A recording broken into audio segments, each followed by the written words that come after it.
देखिए इसमें हम लोग स्प्लिट एसी का वायरिंग समझ रहे हैं ना। स्प्लिट एसी में दो उपकरण है आपका, एक कंप्रेसर, एक कंडेंसर फैन मोटर, दो है ना।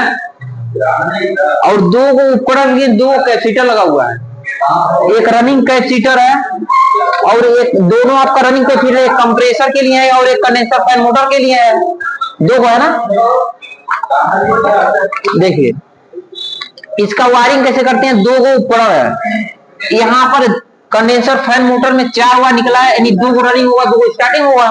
एक रनिंग और एक स्टार्टिंग लेंगे कॉमन बन जाएगा। मान लीजिए एक रनिंग एक स्टार्टिंग लिए, हमने इसको कॉमन बना दिया, कॉमन हो गया। ये रनिंग और स्टार्टिंग बचा हुआ है। देखिए कंडेंसर फैन मोटर का वायर चारों बड़ा इतना क्यों होता है, इसका वायरिंग कुछ नहीं, इसका वायर बस बड़ा कैसे किया है। अब देखिए ये कॉमन एक रनिंग लेकर, ये को स्टार्टिंग एक रनिंग लेकर कॉमन बना दिया गया है और एक रनिंग स्टार्टिंग बता हुआ है कैपेसिटर पे जोड़ देंगे। मान लीजिए दोनों कैपेसिटर किसी किसी पॉइंट पे जोड़ दिया गया। अब रनिंग वाले पॉइंट में फेस की सप्लाई दिया जाए, जैसे मान लीजिए कॉमन बना हुआ, कॉमन पे न्यूट्रल दे देंगे और रनिंग वाले पे फेस दे देंगे। यहाँ से आपका फेस यानी न्यूट्रल फेस पाएगा तो एक कार्य करेगा। ऐसे ही वायर हुआ कैपेसिटर इतना बड़ा वायर इसलिए दिया है, अगर कंडेंसर फैन मोटर का स्पीड स्लो हो जाता है उसको अलग से लगा सकते हैं, इसीलिए आपका इस बड़ा वायर दिया होता है। इसका देखिएगा नॉर्मली सब मोटर की जैसे वायरिंग है, 2 रनिंग 2 स्टार्टिंग है, एक रनिंग एक स्टार्टिंग लेंगे कॉमन बन जाएगा, कॉमन तो न्यूट्रल का सप्लाई देंगे, बचा हुआ एक रनिंग एक स्टार्टिंग का कैपेसिटर जोड़ दिया गया, वही कैपेसिटर वाले रनिंग पॉइंट पर फेज की सप्लाई दिया गया, न्यूट्रल फेज का कार्य करेगा। अब ध्यान दीजिए इधर। और एक बचा है आपका रोटरी कंप्रेसर। स्प्लिट एसी में रोटरी कंप्रेसर प्रयोग किया था। एक कंप्रेसर है, कॉमन रनिंग स्टार्टिंग वाला 220 वोल्ट से कार्य करने वाला एक कैपेसिटर लगा हुआ है।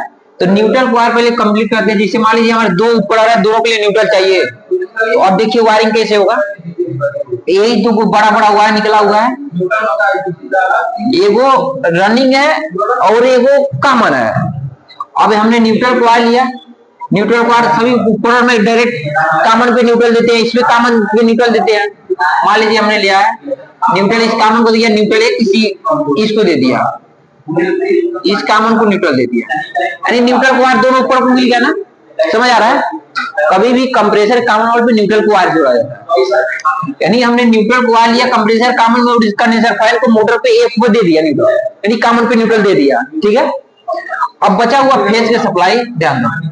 अब यहाँ पर रनिंग कैपेसिटर लगाना कंप्रेसर के लिए, तो कुछ नहीं करना है, इसमें 2 बचा हुआ दोनों किसी किसी पे जोड़ दीजिए। मतलब जो कैपेसिटर का दोनों पॉइंट बचा हुआ है इसमें से किसी पे जोड़ दिए, जो फेज से सप्लाई देंगे वो रनिंग पॉइंट पे देंगे। इसमें भी देखिए कैपेसिटर का किसी किसी पे रनिंग स्टार्टिंग कैपेसिटर किसी जोड़ देंगे, लेकिन जो सप्लाई देंगे वो फेज वाला वो रनिंग पे दे देंगे, स्टार्टिंग पे नहीं देंगे। स्टार्टिंग देंगे उल्टा चले लगेगा।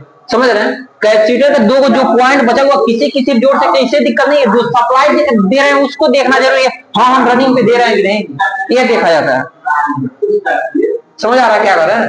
जैसे मान लीजिए ये आपका मोटर है, ये मान लीजिए कॉमन बना हुआ, पहले ही कंपनी बनाया है, ये रनिंग है स्टार्टिंग है, कॉमन पे हमने न्यूट्रल दे दिया, कॉमन पे न्यूट्रल देगा है, और ये कैपेसिटर है और कैपेसिटर का 2 बार बचा हुआ ना। अब कॉमन पे न्यूट्रल दे दिएगा, ध्यान दीजिए। और रनिंग स्टार्टिंग आपको नहीं देखना है, स्टार्टिंग पे ये कैपेसिटर ऐसा नहीं है, ये दोनों बचा हुआ किसी किसी पे जोड़ दीजिए, किसी किसी जुड़ गया ना।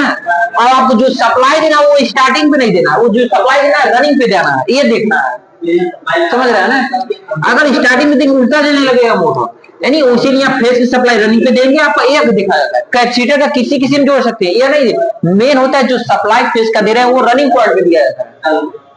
हमने जोड़ा, अब ध्यान दीजिए। अब ये दोनों कैपेसिटर का बचा हुआ किसी किसी पे जोड़ दीजिए, ये वाला इस पे जोड़ देते हैं, ये वाला इस पे जोड़ देते हैं, हो गया। अब देखिए अब आपका कैपेसिटर जुड़ गया, ये भी कैपेसिटर जुड़ गया। अब बचा हुआ फेज की सप्लाई लाइन, रनिंग वाला पॉइंट कौन है, रनिंग वाला पॉइंट ये है, रनिंग वाला पॉइंट है ना। जब फेज का सप्लाई लेंगे रनिंग वाले पॉइंट पे जोड़ देंगे, ये रनिंग इसको मिल जाएगा, तो कंप्रेसर चलेगा। फिर आगे भी उपकरण है, ये कंडेंसर फैन मोटर दोनों साथ में चालू होता है बंद होता है। यही जस्ट फेज की सप्लाई लेंगे, यही जस्ट फेज की सप्लाई उठाते हैं, मान लीजिए फेज की सप्लाई उठाए, फेज की सप्लाई दे दिया। यानी यह जो हमारा आ रहा है हमारा इंडोर से आ रहा है, मतलब न्यूट्रल फेज आएगा इंडोर से आएगा, इंडोर से हमारा न्यूट्रल फेज आ रहा है। जब पीसीबी इंडोर का जब 3 मिनट बाद सप्लाई आउटडोर के लिए आउट करती है, तो फिर आउट करेगा तो दोनों साथ में चलता है। बस आउटडोर में यही वायरिंग है। अगर आपको इससे कोई भी दिक्कत हो तो पूछिए, कोई दिक्कत वायरिंग में। बस आपको ये देखना कितने ऊपर है, दो ऊपर है, दो कैपेसिटर लगा हुआ है। आपको क्या करना है, दोनों ऊपर में पहले न्यूट्रल कॉइल दोनों कॉमन में जोड़ देना है। न्यूट्रल कॉइल कंप्लीट हो गया, दोनों कैपेसिटर लगाया, कैपेसिटर लगाया, दोनों के कैपेसिटर लगाने के बाद हमने फेज से सप्लाई रनिंग वाले पॉइंट पे दिया है। देखिए न्यूट्रल कॉइल हमने कंप्रेसर के कारण न्यूट्रल कॉइल इस कंडेंसर फैन को कॉमन पे दे दिया गया, न्यूट्रल कॉइल कंप्लीट हो गया ना। ये इसको कॉमन बनाया गया है। अगर यहाँ पर दो वायर निकलेगा तो न्यूट्रल कॉइल इस पे दे सकता है, इस पे कोई दिक्कत नहीं है, ऊपर है नहीं काम करेगा, दोनों किसी पे दे दिया गया, ठीक है। और फिर दो कैपेसिटर बचेगा, कैपेसिटर की एक रनिंग और एक स्टार्टिंग में दे दिया गया। यहाँ पर कैपेसिटर रनिंग स्टार्टिंग में दिया है, जो फेज से सप्लाई है रनिंग वाले पॉइंट पे दोनों कैपेसिटर के दिया गया है, यानी दोनों रनिंग मोटर के रनिंग वाले पॉइंट पे दिया गया है। वायरिंग कंप्लीट है, बहुत सही है।